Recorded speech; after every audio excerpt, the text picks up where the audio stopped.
Hi guys, this is Wednesday's input for part 2 of the missing treasure. Now, have a look at the starters again.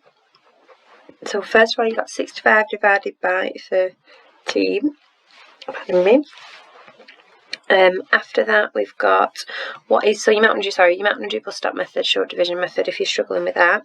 What is 4005 add 3002? So if you can't do it by looking at the words of the word, write the words out in its digit form, and then it might make it easier for you, okay? Number 3, use the greater or less than symbols to compare these two numbers. Remember, the big open bit goes towards the bigger number. Number 4, Annie is at point A, facing the bank. She turns 90 degrees clockwise. Where is Annie facing now? So think clockwise, think which way a clock goes, and then you've got your Roman numeral there as well.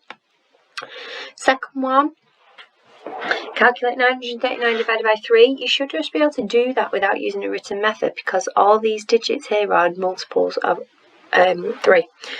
Number 2, written addition, nice, easy, simple one for you. Number 3, which is greater 5 million or 500,000? Again, another simple one.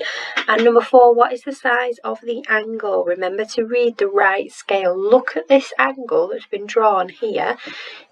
Ask yourself, is it an acute angle or is it an obtuse angle first? Because then you'll know which scale you need to read.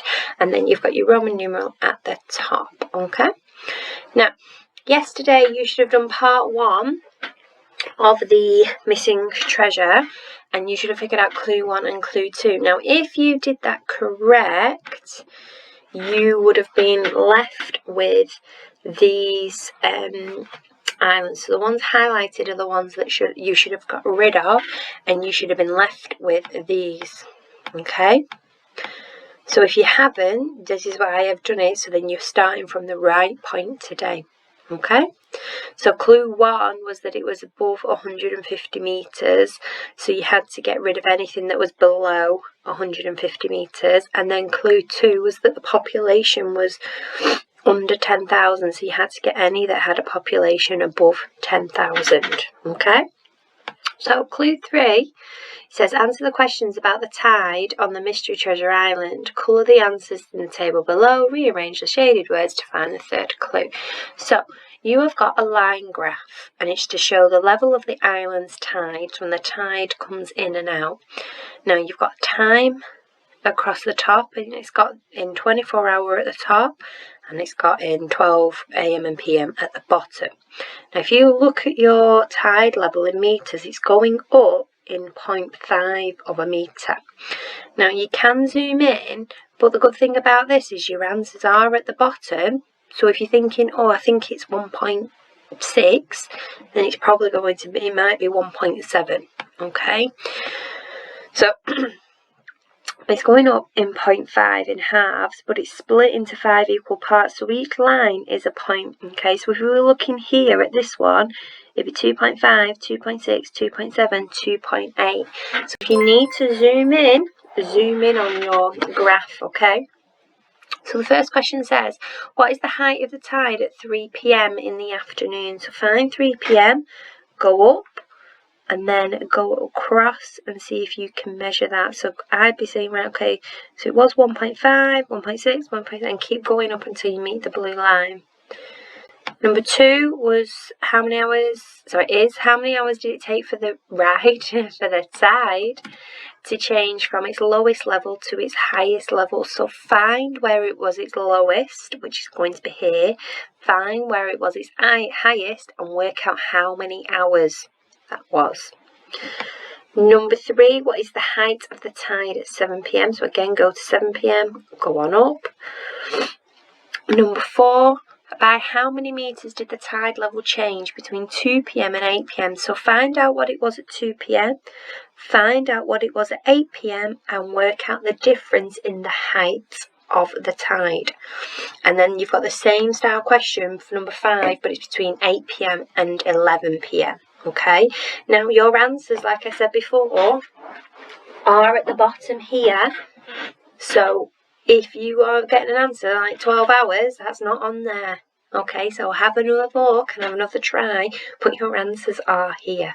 Okay, then rearrange the shaded answers to find your clue, and then go back up to the top and highlight off any of the new places that you know the treasure's not going to be hidden. Okay, sorry, my chair is really squeaky if you can hear it. Clue 4.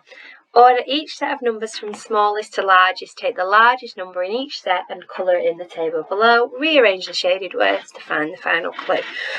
So you've got ordering decimals here, which you should be fine. But remember, just because it's got more digits after the decimal point doesn't necessarily mean that it's the biggest. It might be the longest, but it's not the biggest. So if you need to, write down your numbers in a list and then cross them off like we would in school. Now this is a picture, so you can't write on here, but you can type in here if you wish to. Okay, so the first two are decimals, the third one are fractions. You need to find your lowest common multiple of 8, 2, 6, 3 and 24. I'll give you a clue, it is in there. Convert them all to that and then you'll be able to order it, and it wants the largest one. Okay, number 4, and you have got 56,235, so 5-digit numbers, and number 5 you've got some decimals as well. Now what you have to do is the largest number, if you might want to write it in here, you can do, and then highlight it off here. So if you think here that 5, 6 is the largest fraction, when you've ordered it you would highlight 5, 6. Okay, and then rearrange your answers, and that will give you your final clue. So then go back up to the top, highlight off anything left, and you should be left with one island. And whatever island you are left with, you need to pop that in at the bottom here. What island is the treasure hidden? On what island is the treasure hidden? This should be the only island you have left, so write down your final island there. Okay? Hopefully you managed to figure it out.